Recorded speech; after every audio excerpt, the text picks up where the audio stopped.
আরজিকর কাণ্ডের প্রতিবাদে পথে নেমেছে সমাজের সর্বস্তরের মানুষ। সবার কণ্ঠে একটাই দাবি, দোষীদের দৃষ্টান্তমূলক শাস্তি চাই।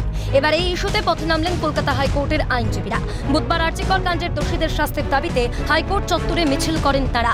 উই ওয়ান্ট জাস্টিস স্লোগানে মুখরিত হয়ে ওঠে কলকাতা হাইকোর্ট চত্বর।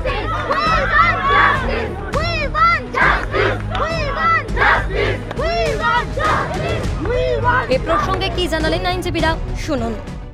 এটা খুবই দুর্ভাগ্যজনক এবং এটা আমরা কল্পনা করতে পারি না যে একটি সরকারি প্রতিষ্ঠানে আজকে এতদিন পরে নারীদের নিরাপত্তা নিয়ে আমাদের রাস্তায় নামতে হচ্ছে। তবে এটা একটা গ্লোবাল প্রবলেম, নট অনলি আমাদের রাজ্য বা আমার শহর বা আমার দেশ, এটা একটা গ্লোবাল প্রবলেম।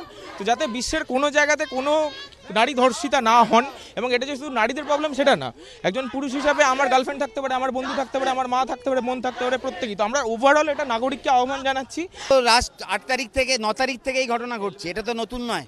এবং 9 তারিখ থেকে বিভিন্ন লোক বিভিন্ন স্পেলে, কেউ একবার, দুবার, চারবার, পাঁচবার করে এই ধরনের উই ওয়ান্ট জাস্টিস বলছে। সো আমরাও করেছি, আজকেও আর একটা আমরা করলাম।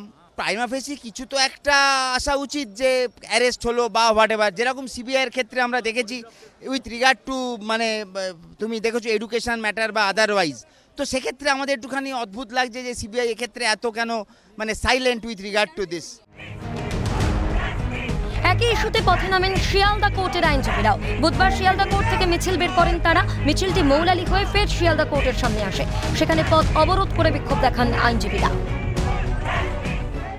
কোনো জায়গায় আমরা সুরক্ষিত না, এই জন্য আমাদের থেকে এটাই আমরা বলতে চাই যে এইসব ঘটনা ধামাচাপা না দিয়ে আসল দোষীদের সামনে আনা হোক, আর এমন শাস্তি দেওয়া হোক যাতে কোনো কালপ্রিট যারা এরকম আবার করবে ভাবছে সেটা করার আগে যেন 10 বার ভাবে। আরজিকরের ঘটনার প্রতিবাদে সামিল হয়েছেন সমাজের সর্বস্তরের মানুষ।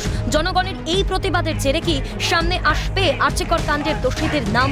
এই প্রশ্নই তুলছে ওয়াকিবহাল মহল। ক্যামেরায় জ্যাকি সিং এর সঙ্গে অভিরূপা হাজরা ও অভিজিৎ প্রামাণিকের রিপোর্ট, ক্যালকাটা নিউজ।